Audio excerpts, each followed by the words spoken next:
very, very much.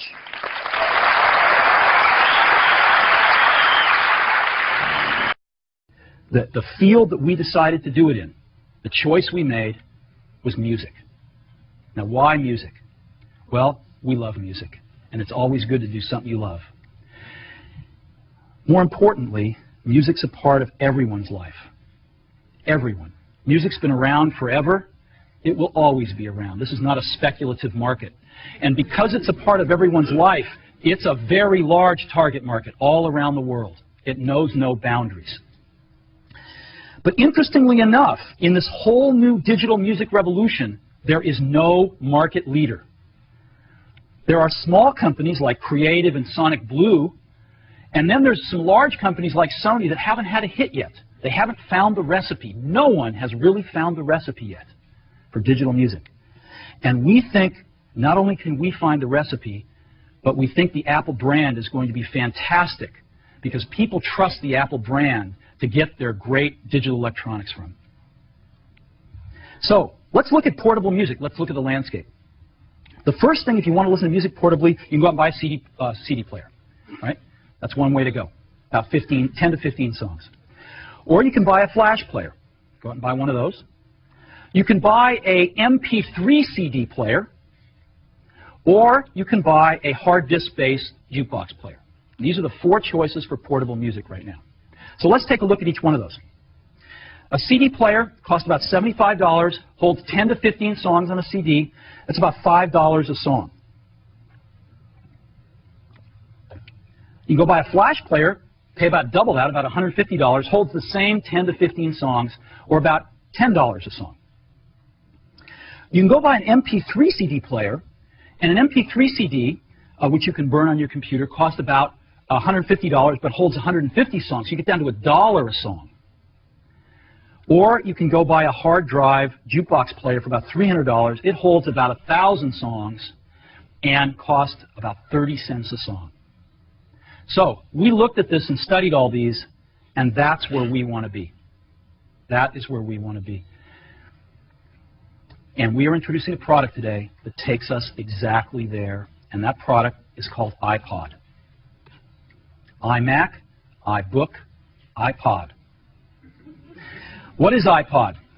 iPod is an MP3 music player, has CD quality music, and it plays all of the popular open formats of digital music, MP3, MP3 variable bitrate, WAV, and AIFF. But the biggest thing about iPod is it holds 1,000 songs. Now, this is a quantum leap because it's for most people, it's their entire music library. This is huge. How many times have you gone on the road with a CD player and said, oh, God, I didn't bring the CD I wanted to listen to? To have your whole music library with you at all times is a quantum leap in listening to music. But the coolest thing about iPod is that your entire music library fits in your pocket. Okay? You can take your whole music library with you right in your pocket. Never before possible. So that's iPod. There are 3 major breakthroughs in iPod. Let's take a look at each one of them. The first one is it's ultra portable. So if we're going to keep 1,000 songs on iPod and it fits in your pocket, how do we do this? How do we possibly do this? Well, we start off with an ultra-thin hard drive. We've got a 1.8-inch diameter hard drive that's 0.2 inches thick, super thin. And that hard drive is 5 gigabytes in capacity. 5 gigabytes, which holds 1,000 songs at a 160 kilobit rate, which is a very high-quality rate of MP3 compression. Very high quality. 1,000 songs on this 5 gigabyte drive. And we've built in 20-minute skip protection. That's not 20 seconds, 20-minute skip protection. So you can take iPod bicycling, mountain climbing, jogging, you name it, and you're not going to skip a beat. So we've got this 5 gigabyte drive that holds 1,000 songs. How do we get the 1,000 songs on to iPod? We don't want to wait, so we've built in FireWire. Now, Apple, as you know, invented FireWire. We should FireWire on every computer we make. It's built into iPod. It's the first and only music player with FireWire. Why? Because it's fast. You can download an entire CD into iPod in 5 to 10 seconds. An entire CD. So let's take a look at how it compares with USB. 5 to 10 seconds for FireWire to load a CD. On a USB player, you're talking 5 minutes. Let's talk about 1,000 songs now. On iPod with FireWire, it is under 10 minutes. On a USB player, it is 5 hours. Can you imagine that? You get your USB player, you want to load 1,000 songs, you get to watch it for 5 hours while it loads the songs. Under 10 minutes with iPod. It's 30 times faster than any other MP3 player. So, huge win. Now, it doesn't matter how many songs you have with you if your battery's dead, right? So we have built in an extraordinary battery into iPod. 10 hours of battery life, and that is 10 hours of continuous music. We're using a rechargeable lithium polymer battery. This is a more advanced battery than we even use in our portable computers. It's the most advanced battery we've ever shipped. And you can recharge this 10-hour battery in 1 hour to 80% of its capacity on a fast charge. 1 hour. But maybe the coolest thing is that, you know, FireWire, the FireWire cable carries all the data from the Mac to iPod, but FireWire also has power on it. And so, when you plug in to your Mac, it actually charges the iPod over that single FireWire cable. So you don't have another charging cable to worry about. It charges over FireWire every time you plug into your Mac. Now you might say, well, what happens if I'm on the road with my iPod and I didn't bring my Mac with me and my battery's running low? What do?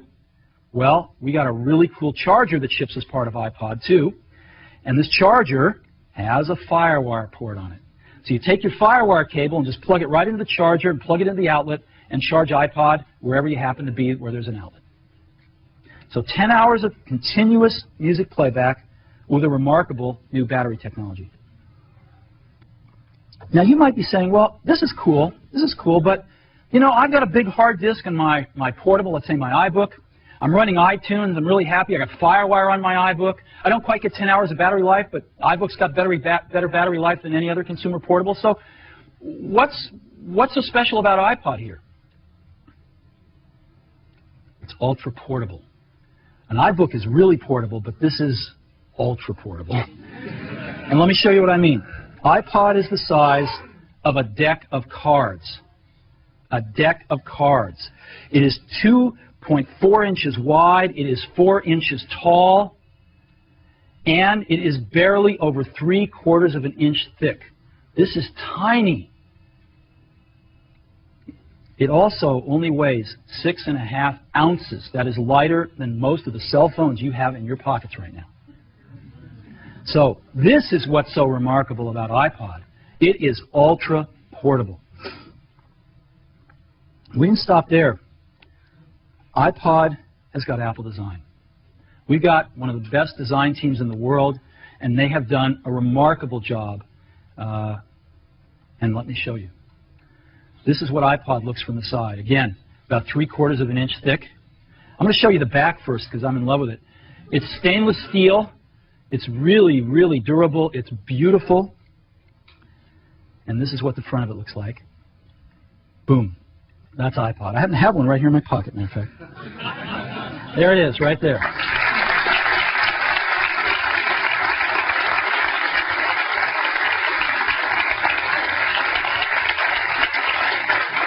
So, this amazing little device holds 1,000 songs, and it goes right in my pocket.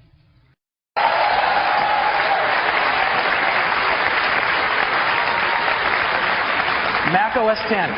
Now, we introduced it, as you know, in March 2001, and we said it would be a 12-month transition period to go complete the transition to OS X. And we have always equated those 12 months with the hours on a clock face. So how are we doing? Well, at about 6 o'clock, about 6 months after, in September, we released Mac OS 10.1. Mac OS 10.1 was our first big upgrade, and it fixed a lot of bugs. The performance went up dramatically. It added some things our developers told us they needed for them to ship their apps. It was a huge, huge move in 6 months. And so, the last 3 months, we have been focused on helping our developers ship their apps, and it's been the floodgates have opened. And we've been focused on applications, and look at what's happened in the last 3 months.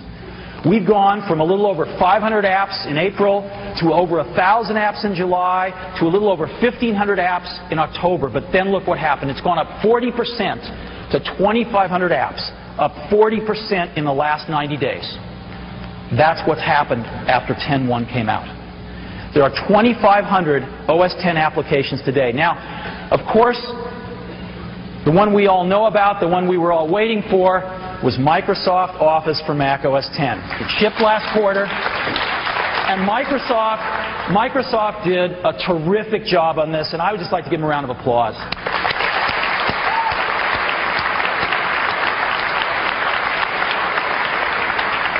And they are thrilled with the sales rate, and we are thrilled with the app.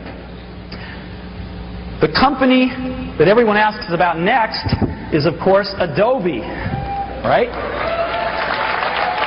And I am very pleased to welcome Shantanu Narayan, Executive Vice President of Adobe, up here to tell us what Adobe's doing and show us some very cool stuff. Thanks, Shantanu. Welcome. Thanks, Steve, and good morning.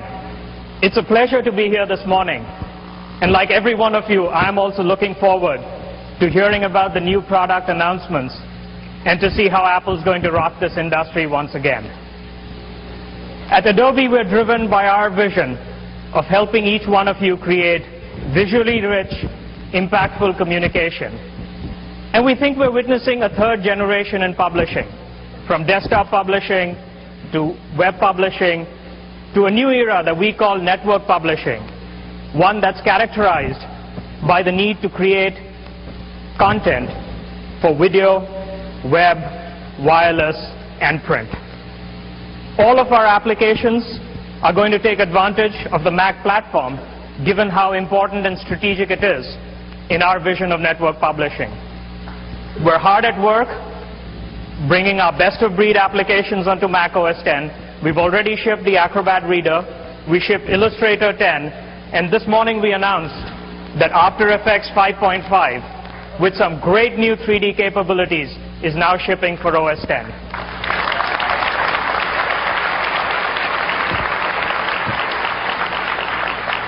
What I'd like to do now is invite Russell Brown, our Senior Creative Director, to show us some of our applications on OS X. Russell? Okay, with that, let's get this going. You've seen this great lineup of programs here from Adobe and great integrations, what we're going to talk about this morning. Let's start with today's theme, Lord of the Rings. We're going to take this through a project here in Illustrator 10, running native in OS X. Let's take this and let's get right over here to Adobe InDesign 2.0. Take another look at InDesign. You can bring in those Illustrator files, native Illustrator files, but also bring in native Photoshop files. This is really cool. Native Photoshop files with transparency. Really cool. You also want to go in and have the same features that you can find in Photoshop to bring in the mode changes to those. Let's put this back in position, and you can see the quick auto wrap around that graphic. Hey, tables, great table support coming in from Excel or Microsoft Word. But now let's take all of this content. Let's see what the tags, the XML tags on this. We can see those. We can export this file. And next step would be to go over to Adobe Go Live. Take all that content, bring it into Go Live, create a page here. Shantanu?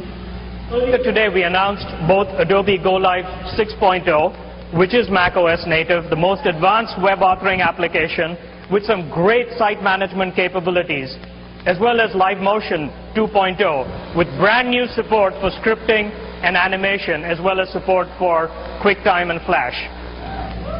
We will bring all our applications integrated onto Mac OS X.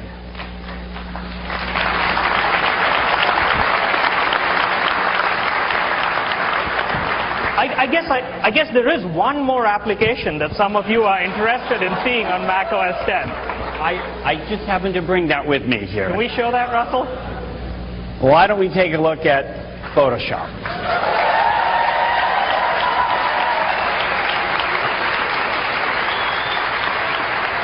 So, thanks to Michael Elands, a great illustrator out of LA, let's take a process and go through this whole step-by-step and build this so you can watch it moving. It's real. It's almost here. We're going to go through this. Oh, first, take a look at these great new icons that light up. Pretty cool. But so we've got total integration among Adobe's programs, integrating with OS X. Why don't we integrate all of that together here with an Apple script? I'm going to go through, it's going to call an action in Photoshop and start to build this page. Pretty darn fast. We're up to 120 megabytes here. Now, Michael Elands is a great illustrator. Let's go in for a close-up and see how he uses these capabilities here with another Apple script. Let's build some textures on the surface and build this up and bring up some dialogue so you can see these dialogues in.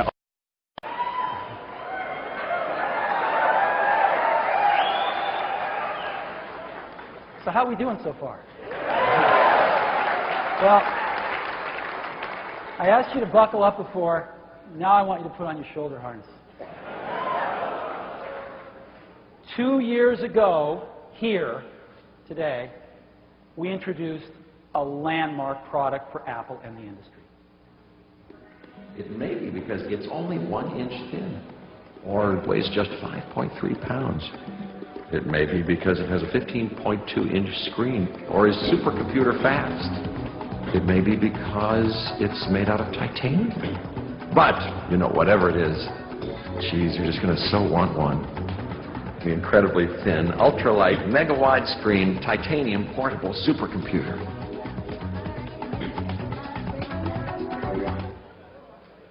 So,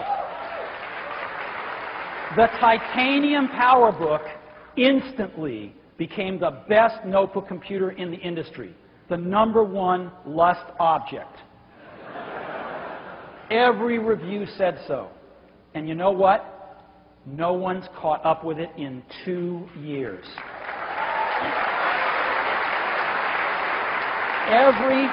Almost every reviewer today still says it is the #1 notebook in the industry. No one's even close.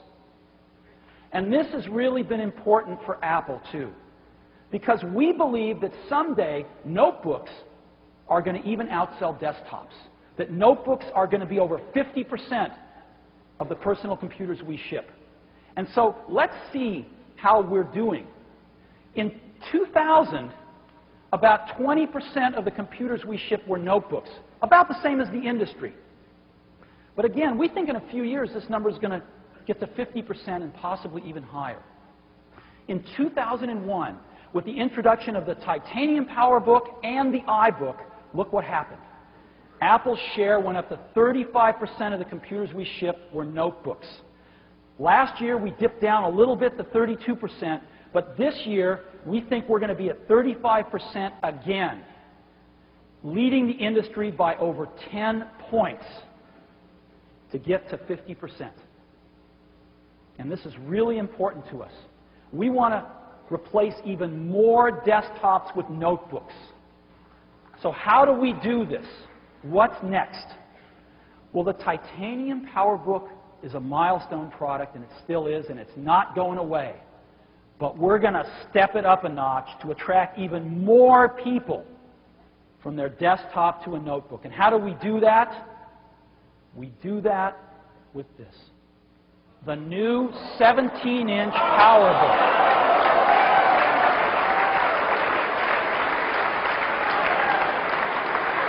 17-inch landscape screen. Where did we get this? Well, I wonder. We have taken the same display that has been greeted with applause on the iMac, and we have built it in with a thinner backlight into the new 17-inch PowerBook. It's stunning. And when you close it, it is only 1 inch thick. It is actually a little bit thinner than the titanium PowerBook. It is the thinnest PowerBook ever. And let me go ahead and show you one. I happen to have one right here. It is the most incredible product we have ever made. Let me show it to you right now. The new 17-inch PowerBook. It's amazing. Look at this. And look at that screen. And look at how thin it is. Isn't that incredible? When it's closed, it's less than 1 inch thin. It's beautiful, too. There it is.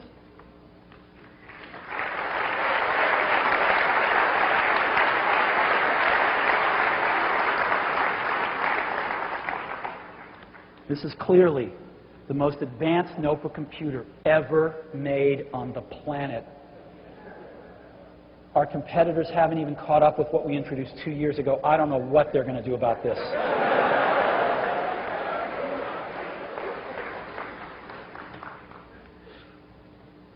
You will be able to see these, touch these, use these in our booth. So, the new 17-inch PowerBook. It's got a 1440 by 900 display. Of course, that is widescreen. Apple pioneered widescreen displays on portables. 16 by 10 aspect ratio. It is a stunning display. And look what you can do on a notebook now. You can have your Photoshop images with all of your palettes up. You can be using InDesign not just on one page, but on a spread. Look what you can do with Final Cut Pro or Final Cut Express. Look what you can do with DigiDesign, or in this case, eMagic's Logic. You've got a desktop that's 1 inch thick on the road with you. It's stunning. Let me show you one other industry-first feature that I think you're going to like.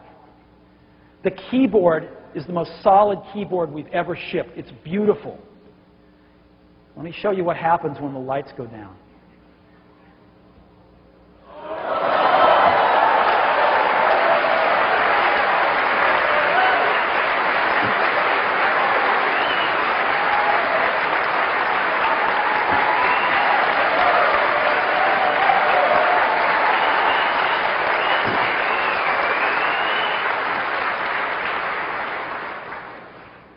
There is more engineering that's gone into this product than probably anything Apple's ever made. It is stunning. And our engineering wizards came up with a fiber optic backlighting system for the keyboard, but they didn't stop there. They built in ambient light sensors that automatically detect when the light goes down to bring the keyboard backlighting up.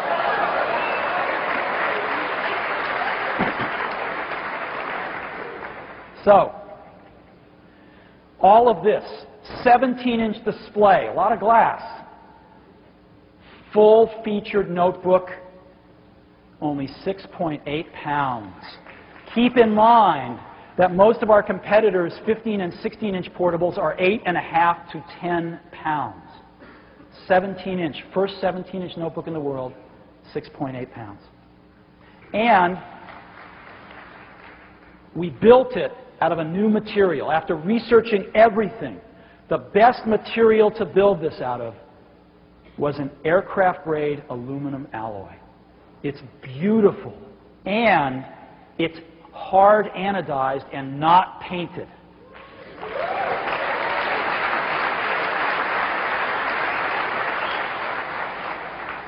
So what's inside? We know what's outside. 1 gigahertz G4 with a 1 megabyte L3 cache. This thing screams. A super drive, slot load, new GeForce 4 440 Go graphics, really fast 3D graphics with 64 megabytes of graphics memory. And now something new. Today we're announcing FireWire 800.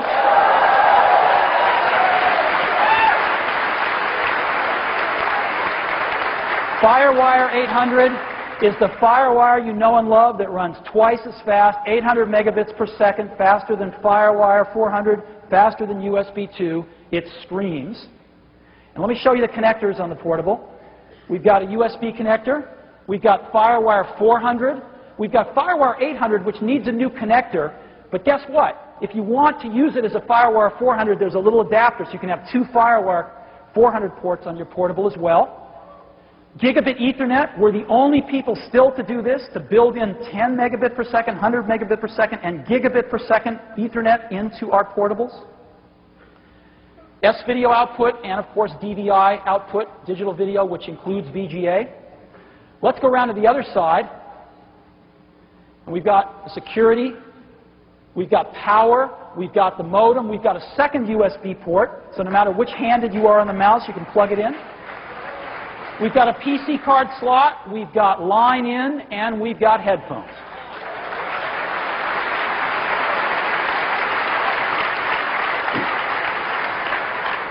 But we've got some I/O that doesn't need any connectors, because this is the most wirelessly equipped notebook in the world.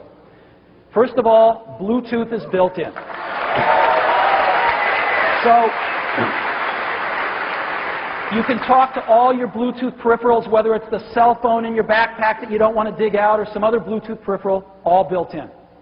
Second of all, AirPort is built in. And let me say a few words about AirPort. Apple pioneered 802.11 wireless networking computers. We were the first company to ever ship 802.11, which kicked off the whole Wi-Fi revolution. And we've shipped over 2 million 802 AirPort devices. Over 2 million. Now, they all run at 11 megabits per second, which is great. That's the industry standard. That's what every hotspot is based on. But today, we're taking it up a level, and we're introducing AirPort Extreme.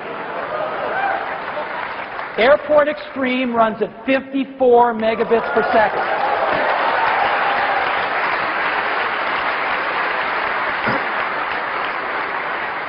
And it's based on a new standard called 802.11g.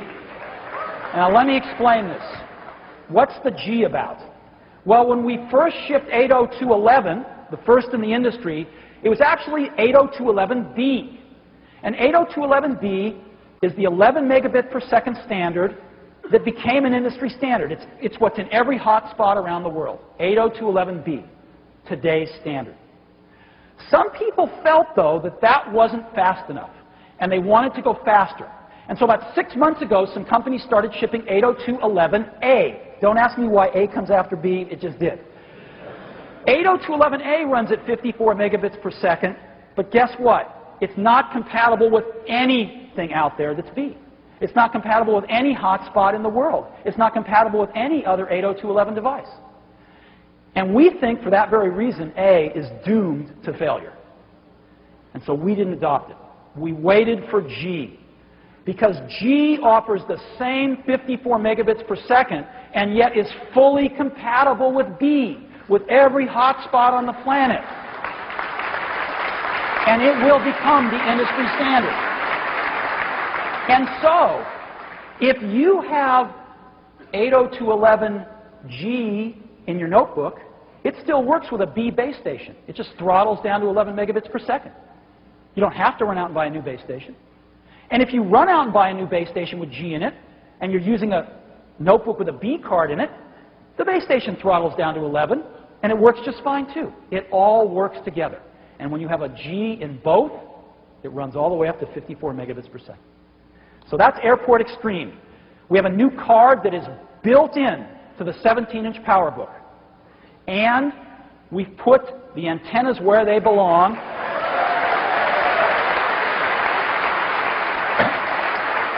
We have 2 antennas in the screen, and in the notebook world, the gold standard for 802.11 reception is the iBook.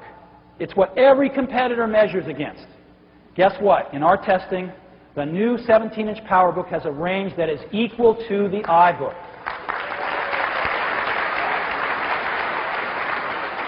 So that's what's in the computer, built into the 17-inch PowerBook. Now let's talk about the base station. A new AirPort Extreme base station, up to 50 users. Now this is really 50 users, way more than competitive base stations. 50 real users, and it's great for education or for small business or for anyone who needs more than 10 or 15 users, like most base stations handle. We are also introducing wireless bridging into the AirPort base station, and so if you want to extend your range, simply get another airport base station. You can seamlessly walk around between them, and you will automatically be bridged. Another feature that people have been asking us about a lot, no one's ever done this before, USB printing. There is a USB port on the base station. You can plug in a USB printer and share it among all of your wirelessly connected notebooks.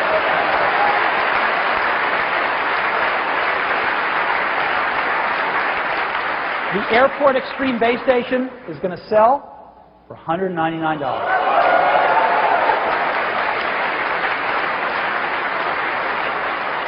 So that's Airport Extreme, and along with Bluetooth, that makes the 17-inch PowerBook the most wirelessly capable notebook in the industry. We also have the best battery technology. It uses lithium prismatic batteries, a state-of-the-art battery technology. There's one battery on the bottom, just pops out, pops in, and with this giant 17-inch screen, we still get, through great power management, 4.5 hours of battery life. We're very happy about this. So, 17-inch PowerBook, 17-inch widescreen display, 1-inch thin, 6.8 pounds, backlit keyboard, ambient light sensor, 4.5-hour battery life. And then what's inside, gigahertz G4 with a 1 megabyte L3 cache, half a gigabyte of DDR memory running at 333 megahertz, GeForce 440 Go, with 64 megabytes of graphics memory, a 60 gigabyte hard drive, and a super drive. This is the most communications ever in a PowerBook. Airport Extreme built in, Bluetooth built in, both FireWire 800 and FireWire 400 built in, gigabit Ethernet, every possible way to get video out, and of course dual display support. The new 17-inch PowerBook boots into Mac OS X. And we are going to bundle the new QuickBooks for Mac OS X with every 17-inch PowerBook. This is a $299 value. So what are we going to sell this for? Sell this for $32.99.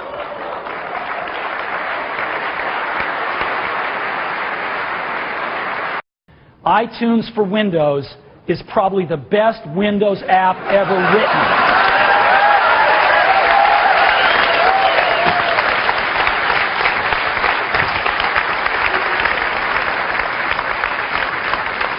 When we set our mind to something, we go all out. And you will see that when you experience it. It runs on Windows XP and Windows 2000, and it is fantastic. But before we even get to the music store, I want to focus on just one thing first. iTunes for Windows is the best jukebox ever on Windows, even if you never use the music store. It's unbelievable. It is a fantastic jukebox. iTunes has always been heralded as the best jukebox out there, and now it's available to Windows owners, Windows users. So let's compare it with the two most popular jukeboxes on Windows, Microsoft's and Music Match. Well, first of all, people want to encode in MP3, not some proprietary encoding. Well, Microsoft's jukebox doesn't even let you do that. Music Match's does, but they cripple it, because they slow it way down so it can't encode it anywhere near the drive speed. Well, why do they do that? Because they want to sell you a $20 upgrade, that's why. So you pay them the $20, then you can encode as fast as your drive will go. iTunes, full speed encoding, built in, pristine MP3 encoding, one of the best